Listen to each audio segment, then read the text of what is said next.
Hello friends, education मस्ती में आप सभी का स्वागत है। और आज हम लोग देखने जा रहे हैं मैट्रिक परीक्षा से रिलेटेड जो बिहार बोर्ड के द्वारा जो मॉडल पेपर दिया गया है उसका में हम लोग सॉल्यूशन देख रहे हैं।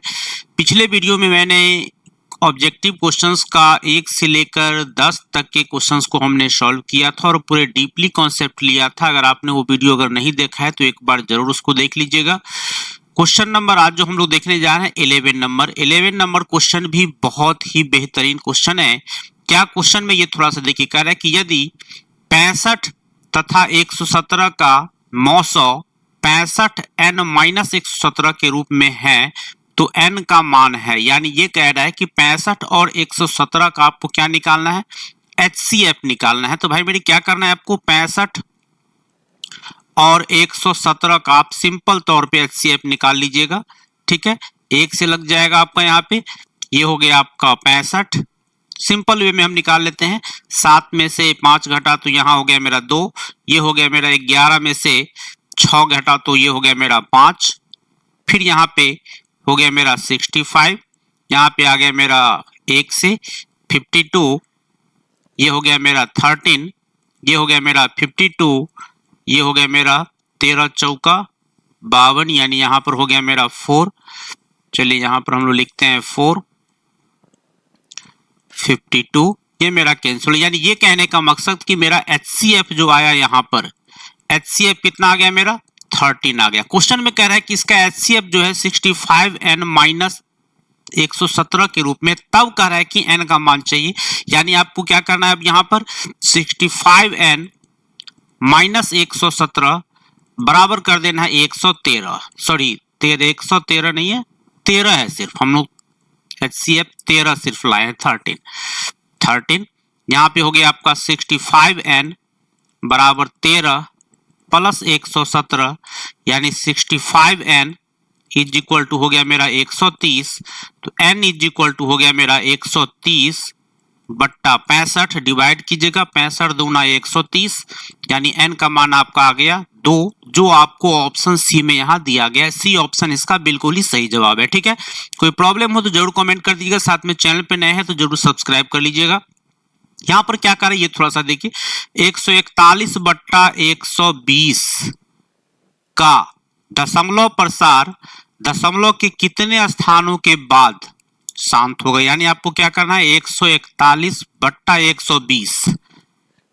ठीक है, कुछ लोग क्या करते हैं इसी में अपना भाग देना शुरू कर देते हैं, तो ऐसा नहीं करना है। जो कटने वाला है पहले इसको हम लोग काट लेते हैं, तब हम लोग चेक करेंगे p बट्टा 2 का पावर m गुना 5 का पावर n।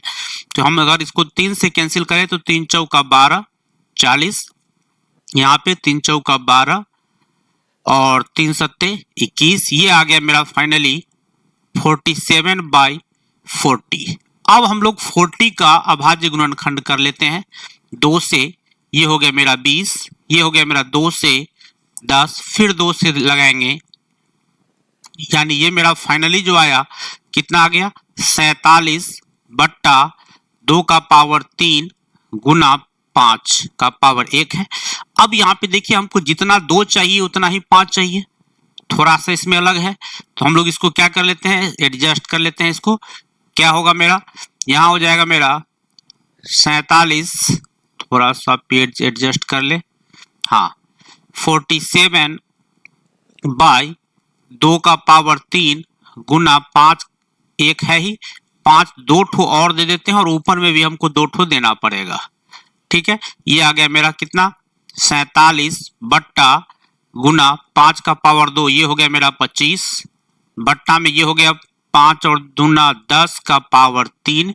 ये पावर 3 बता रहा है, 10 का पावर जो 3 आया ये दिखा रहा है कि 3 अंक के बाद, यानी ये ऑप्शन इसका बिल्कुल ही सही जवाब है, ऑप्शन सी इसका सही जवाब है। ठीक है, चलिए देखते हैं नेक्स्ट क्वेश्चन को। बहुत ही इंपॉर्टेंट क्वेश्चन सब है, आप सभी को ऐसे क्वेश्चंस का तैयारी जरूर कर लेना चाहिए। क्वेश्चन कह रहा है कि बहुपद px तथा qx का मौसौ HCF 6x माइनस 9 यहाँ हमको दिया हुआ है, तो कह रहा है px और qx हो सकते हैं, क्या हो सकते हैं, तो मेरे पास ये ऑप्शन है। तो पहली बात तो HCF का मकसद होता है कि जो दोनों में हो, तो पहली बात तो इस दोनों का अगर हम निकालेंगे, यहाँ पर अगर हम देख ले इसका पहले अगर हम ट्राई करते हैं तो 12x माइनस 18 करें तो ये मेरा 6 कॉमन आया, तो ये हो गया 2x -3 और यहाँ पे आ गया मेरा एक है इसका, ये दूसरा पॉइंट है ये मेरा 3।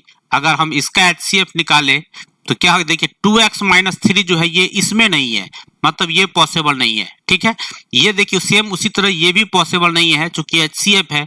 इसको देख ले तो एक में प्लस है, एक माइनस है, एक में प्लस है, ये भी पॉसिबल है, तो डेफिनेटली पॉसिबल होगा ऑप्शन डी। ये इसका डी ऑप्शन जो है ये बिल्कुल ही सही जवाब है। ठीक है, चलिए देखते हैं हम लोग नेक्स्ट क्वेश्चन को। कह रहा है निम्नलिखित में कौन बीजीय व्यंजक बहुपद नहीं है? बहुपद नहीं है नहीं, नहीं है, नहीं है तो रूट में नहीं आना चाहिए। एक जो हमको यहाँ लग रहा है सी ऑप्शन इसका बिल्कुल ही सही जवाब है। ठीक है, क्योंकि रूट में एक वहां वही लग रहा है जो नहीं है।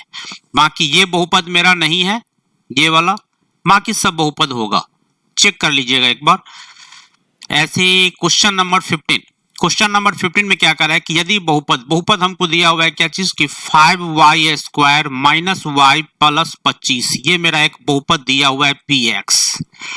ठीक है, तब कह रहा है क्या चीज की अल्फा इंटू बीटा, यहाँ देखिए अल्फा इंटू बीटा इंटू 1/अल्फा प्लस बीटा का मान निकालना। तो पहले आप क्या कीजिए, अल्फा इंटू बीटा का मान निकाल लीजिए। फॉर्मूला होता है मेरा c/a, c का मान है मेरा 25 और a का मान है मेरा 5, ये हो गया मेरा 5। अब हम अल्फा प्लस बीटा का मान निकाल लेते हैं, -b/a, माइनस b का मान है मेरे पास -1, अब बट्टा a का मान है मेरे पास 5, माइनस माइनस कैंसिल हो गया, 1/5 हुआ।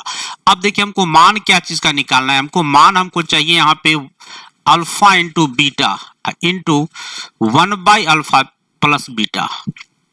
तो अल्फा इंटू बीटा इसका मान हम लोग यहाँ निकाल चुके हैं। अल्फा इंटू बीटा का मान 5, यहाँ लिखते हैं हम लोग 5 इंटू 1/अल्फा प्लस बीटा, यानी अल्फा प्लस बीटा का जो यहाँ मान हमने निकाला 1/5, 1/1/5, यानी ये हो गया मेरा क्या चीज 5 ऊपर चला जाएगा, ये हो गया मेरा 25, जो आपको ऑप्शन डी में यहाँ दिया हुआ है। इस क्वेश्चन का डी ऑप्शन जो है ये बिल्कुल ही सही जवाब है। ठीक है, चलिए देखते हैं हम लोग फिर नेक्स्ट क्वेश्चन को।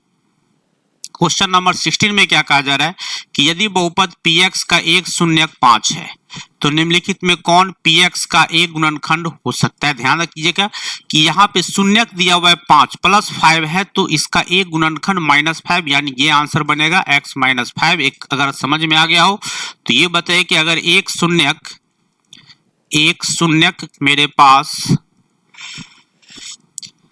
बराबर अगर हम दे देते हैं -2, तो एक गुणनखंड क्या होगा, एक गुणनखंड क्या आएगा, एक बार हमको जरूर कमेंट में बताइएगा। ठीक है, यानी कहने का मकसद कि शून्यक दिया हुआ है, एक शून्यक है -2, तो एक गुणनखंड क्या होगा ये आपको कमेंट सेक्शन में बताना है। ठीक है, चलिए देखते हैं भाई मेरे नेक्स्ट क्वेश्चन। बहुत बेहतरीन क्वेश्चन, मजेदार क्वेश्चन। कह रहा है यदि द्विघात बहुपद 2x² + 7x + p, यानी px = हमको दिया हुआ है क्या चीज के 2x² + 7x + p।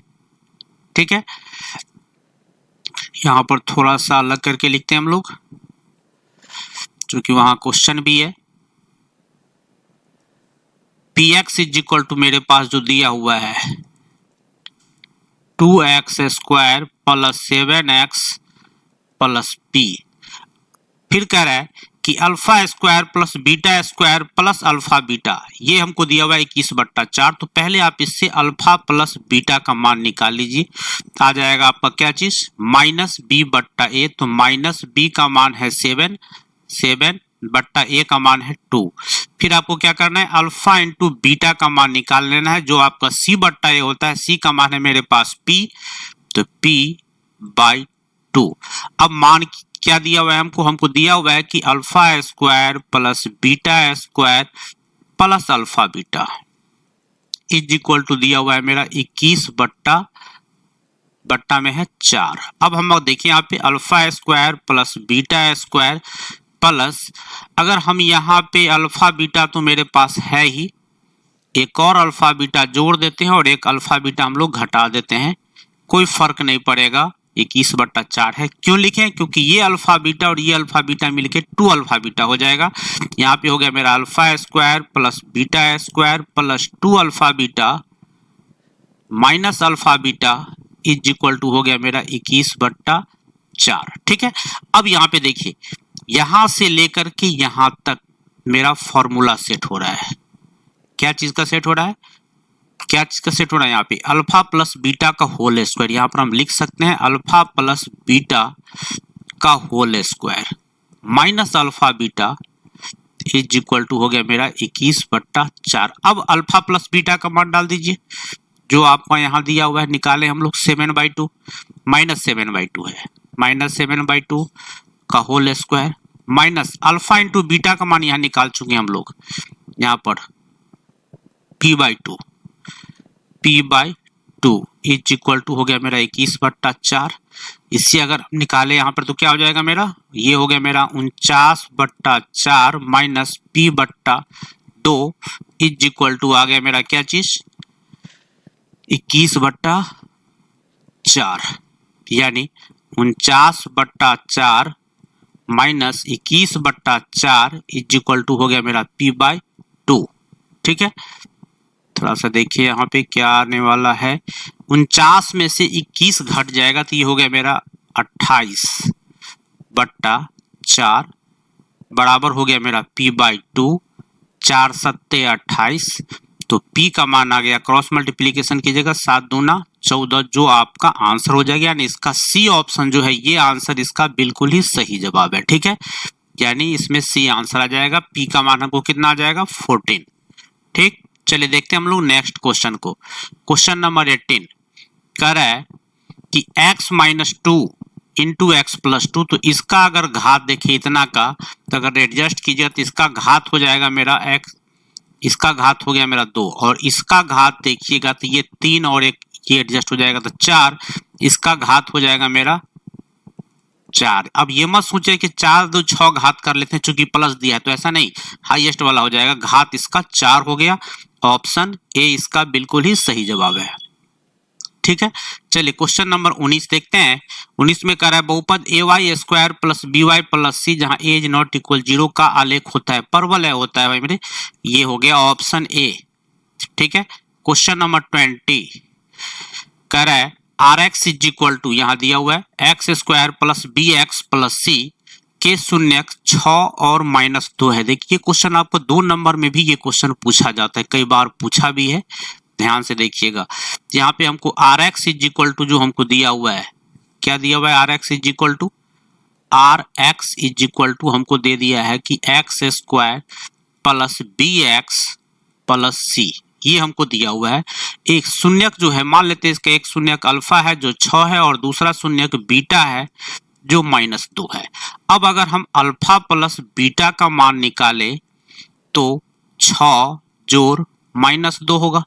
अब अल्फा प्लस बीटा का फॉर्मूला एडजस्ट करते हैं तो मेरा -b/a आता है, ये हो गया 4। अल्फा का अब देखिए यहाँ पे एडजस्ट कर दे हम, क्या आ जाएगा, यहां कर देते हैं -b का मान देखिए, b का मान b ही है, बट्टा a का मान 1 है, इज इक्वल टू 4 आ गया, यानी b is equal to finally आ गया -4।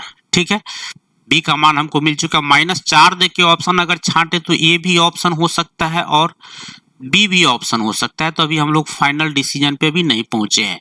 अब हम लोग अल्फा इंटू बीटा निकालते हैं। अल्फा का मान है मेरा 6 और बीटा का मान है मेरा -2। अल्फा इंटू बीटा फॉर्मूला होता है मेरा c/a is equal to -12। c का मान देखिए, c ऑलरेडी यहाँ पे c है ही, बट्टा a का मान 1 है, इज इक्वल टू -12, यानी c इज इक्वल टू आ गया मेरा -12, जो आपको -4 क्या आ गया है, 4 आया है, नहीं 4 था, यहाँ पे b का मान क्या था मेरा -4 और c का मान आया है -12, -4 -12, ऑप्शन ए में यहाँ दिया हुआ है, ऑप्शन ए इसका जो है ये बिल्कुल ही सही जवाब है। ठीक है, इतना में कोई प्रॉब्लम हो तो आप हमको जरूर कमेंट सेक्शन में बताइएगा। फिर मिलते हैं हम आपसे नेक्स्ट वीडियो में, धन्यवाद।